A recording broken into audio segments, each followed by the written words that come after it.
Hi, I'm Shonda Miles. Today I just want to talk to you about Think and Grow Rich.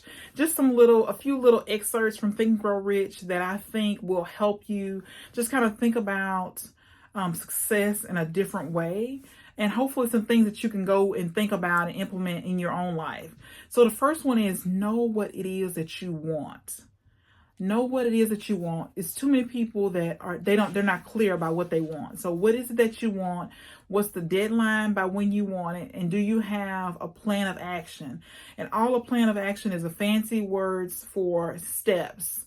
What do you have to do? What are the steps, the tasks? Just write down everything that you have to do to accomplish that goal and then start working towards it.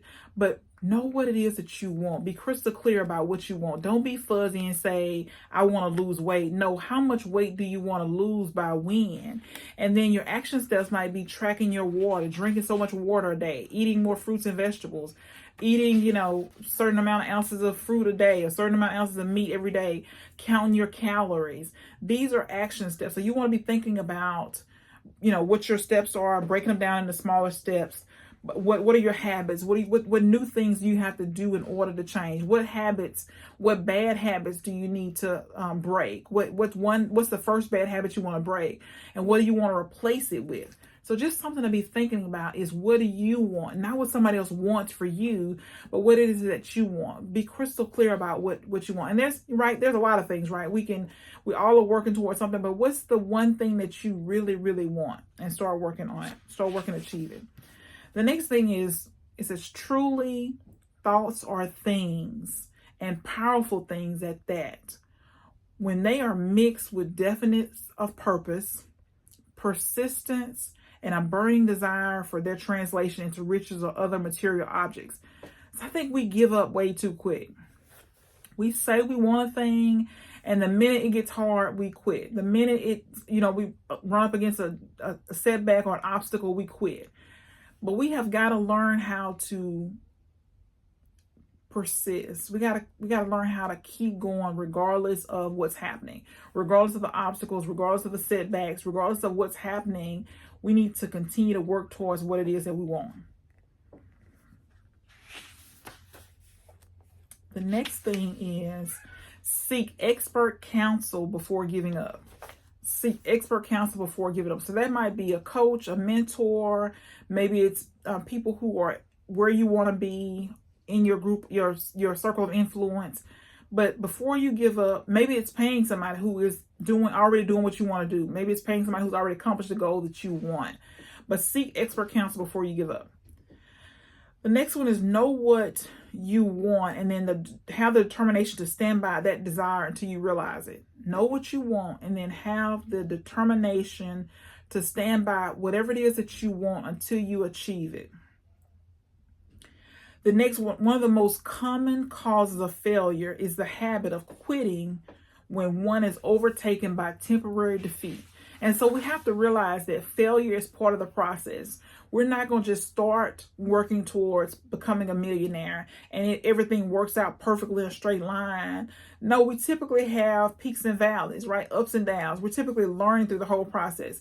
We're typically course correcting as we go. So just know that regardless of what your goal is, to get a promotion, to keynote or something, whatever it is your goal is, to get a better job, to get a new job, to get your dream job, whatever it is, just know that it's not going to be a straight line. There are going to be some ups and downs. There's going to be some hiccups. There's going to be some defeat. There's going to be some failure. You're going to make some mistakes, but you just got to work through it so that you can learn from the mistakes that you made or whatever happened. You're going to learn from the failure. Just know that everybody who is successful had to go through an insurmountable amount of failure. We just don't see it, right? We just see the finished product. We just see them where they've lost the weight. We see them, they've achieved the goal of making more money. They have their dream job, but we don't know how much they had to go through to get to where they are now. And I think about Kevin Hart, where he talks about, people say he was an overnight success, but he says he worked 20 years on his goal, on this goal to become a comedian before he actually was successful. 20 years.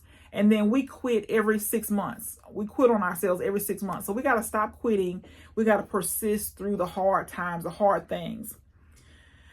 He says the greatest success came just one step beyond the point at which defeat had overtaken him. So he's talking he's talking about Darby in the story, but just think about that. He says failure is a trickster with a keen sense of irony and cunning. And then finally, he says no does not necessarily mean no. And I think if you're in sales, if you're negotiating, you're in business, you think that no means no, but no doesn't necessarily mean no. It requires further questions, some more probing before we give up on that particular situation, that sales encounter, that negotiation. It says it taught me to keep on keeping on no matter how hard the going may be, a lesson I needed to learn before I could succeed in anything. So keep on keeping on no matter what. Don't give up on your goals and dreams. He says he profited by these two dramatic experiences. He's talking about Darby. He analyzed them. It doesn't matter who he's talking about, right? What we need to do is look at the lessons. He says he analyzed. So if you fail, if you learn a lesson, you go through some type of obstacle, you have some defeat, you achieve some success, you got to analyze it and see what worked, what didn't work.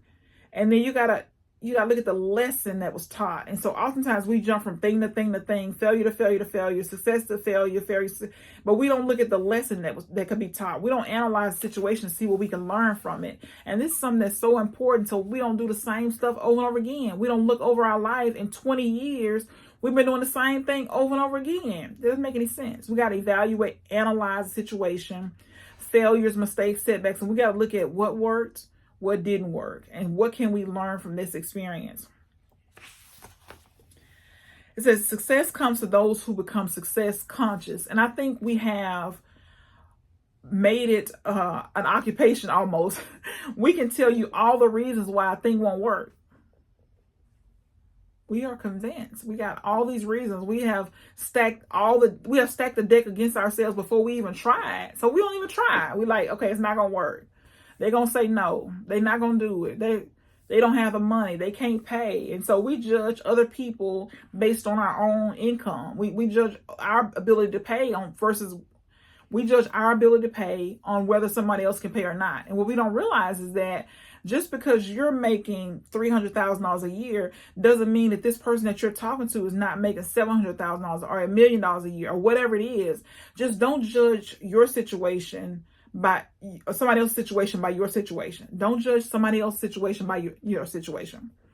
One of the main weaknesses of mankind is the average man's familiarity with the word impossible.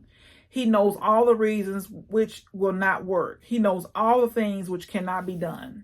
So we got to stop doing that. We got to look at all the reasons why it will work. All the reasons how we'll figure it out if it doesn't work the first time. When you begin to think and grow rich, you will observe that riches begin with a state of mind, with definite of purpose, with little or no hard work. Failure comes to those who indifferently allow themselves to become failure conscious. Failure comes to those who are indifferently allow themselves to become failure conscious. So if you want to be successful, he says success comes to those who become success conscious. So you're looking to be successful in whatever you're doing. You're expecting it to work. Another weakness found in altogether too many people is the habit of measuring everything and everyone by our own impressions and beliefs. We foolishly believe that our own limitations are the proper measure of limitations. And it's just not so. Just because it's a limitation for us doesn't mean it's a limitation for somebody else. So we got to get out of that mindset that just because we wouldn't pay, X amount of dollars doesn't mean that somebody else won't pay.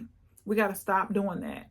So become success conscious. Figure out what it is that you want. Get clear about what it is you want by when. Create your action plan, steps. Just write down the steps that you need to take in order to accomplish your goal. Put them in order, prioritize them. What needs to be done before something else? What's the most important thing on the list? What's going to really move the needle towards where you want to be? So just think about that today.